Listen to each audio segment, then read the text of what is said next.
Et nous ne sommes même pas au niveau de cultiver le blé en ce moment. Nous sommes au niveau de la transformation et la fabrication des sous-produits comme le pain, la bière, le spaghetti.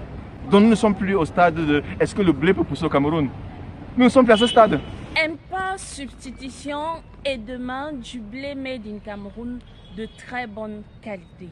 Environ 1 million de tonnes de semences de blé sont en ce moment récoltées dans les champs semenciers de Ouassandé par l'IRAD en direction de la production locale. La relance de la filière blé par l'État du Cameroun est au centre de votre programme CETAGRO.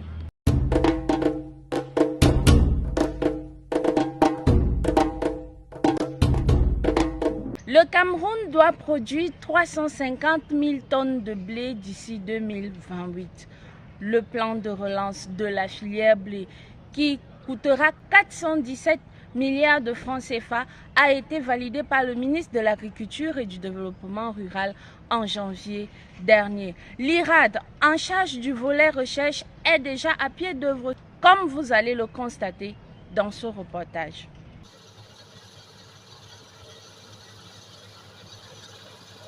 Ouassandé, département de la Vina, région de la Damawa, siège de la défunte Sodebli. La moissonneuse tourne à plein temps sur les 150 hectares de champs semenciers de blé IRAD 1 et IRAD 2. Alors, nous venons de récolter près de 150 hectares à Ouassandé.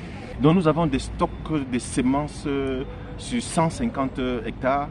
Et si vous avez seulement 3 tonnes à 4 tonnes à l'hectare, regardez la quantité de semences que nous avons produites avec les moyens propres de l'Institut de recherche. Près d'1 million de tonnes de semences qui devraient être redistribuées aux associations, coopératives, agriculteurs et particuliers désireux de se lancer dans la culture du blé. Alors, pour le distribuer aux populations, il était question d'associer non seulement ces semences, mais également les engrais et la main-d'œuvre pour les accompagner. Cet investissement de l'Institut pour la recherche agricole et le développement est la part de l'IRAD dans la relance de la filière blé. Les chercheurs sont arrivés à mettre en place 22 variétés qui sont aujourd'hui adaptées aux 10 régions de notre pays. Et certaines variétés talonnent le blé ukrainien. Je vais dire en termes de qualité, le blé camerounais est préférable. Un blé de qualité supérieure qui n'a rien à envier aux variétés étrangères. Je vous assure que nous avons la meilleure qualité de blé. Nous avons fait une étude comparative de la qualité de notre blé avec le Sénégal, la France et l'Italie.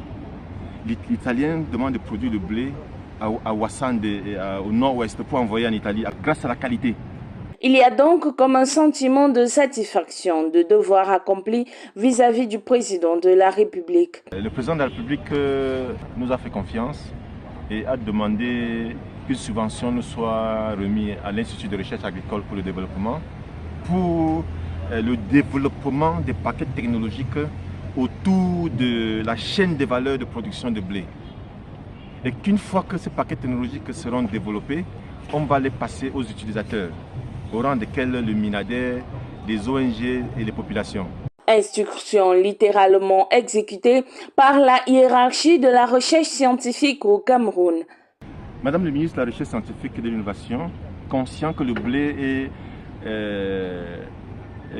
dévoué aux zones tempérées où il fait froid, nous a demandé de trouver le blé pour des zones chaudes à 25 degrés. Pourquoi? Parce que son objectif est que chaque famille ait son champ de blé derrière la maison pour faire sa farine et faire son beignet sans aller sur le marché. Et en ce moment, nous avons fait le blé pour chaque région. Et je viens de récolter 1 hectare de blé à Yaoundé à 25 degrés. Et le blé panifiable, c'est-à-dire pour faire du pain, pour faire des beignets, pour faire des biscuits. Ce sont donc 1 million de tonnes de semences de blé stockées par l'IRAD, mais pas pour longtemps. Les plateaux techniques pour la conservation demandent une chambre froide au moins à 5 degrés, ce que nous n'avons pas. L'Institut a développé une technologie qu'on appelle les cryptes. Nous sommes obligés de les conserver à l'air libre ou sous forme de greniers comme nos parents. Donc nous avons des méthodes un peu traditionnelles. Donc le risque est que les moisissures viennent affecter ces semences. Donc il faut les utiliser dans les 6 mois. Bon, heureusement que on a commencé à récolter la semaine dernière. Donc nous avons encore le temps. Mais le temps, pourquoi faire? De petites unités de transformation ont également vu le jour. Ce sont des petites unités de transformation au niveau expérimental. Vous savez, la recherche n'est pas là pour la production massive et la mise en marché. Nous réglons les problèmes de contraintes. Et une fois qu'on a réglé les problèmes de contraintes, nous passons toutes ces technologies au ministère de l'Agriculture. Nous passons cette technologie aux ONG, aux populations, qui vont aller à grande échelle. Le plan quinquennal de relance de la filière blé validé par le ministre de l'Agriculture et du Développement rural Gabriel Mbaye-Robé au mois de janvier 2024 porte sur 3 axes principaux: la recherche-vulgarisation, l'appui conseil et la valorisation de la culture du blé. 417 milliards de francs CFA pour réduire de 35% l'importation de la deuxième céréale la plus consommée au Cameroun en produisant 350 000 tonnes d'ici 2028.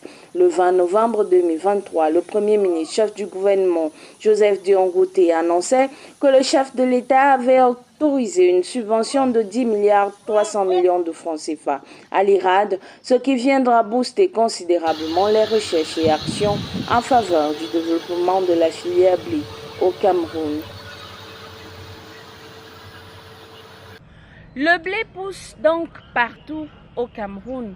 Le pays présente d'ailleurs les meilleures variétés qui puissent exister. Bientôt, très bientôt, chaque Camerounais désireux de le faire pourra cultiver son propre blé afin de résorber les importations de blé et atteindre ainsi l'import-substitution. C'est ce qu'il faut retenir de cette édition de votre programme C'est Agro. Merci de nous avoir suivis et à la prochaine.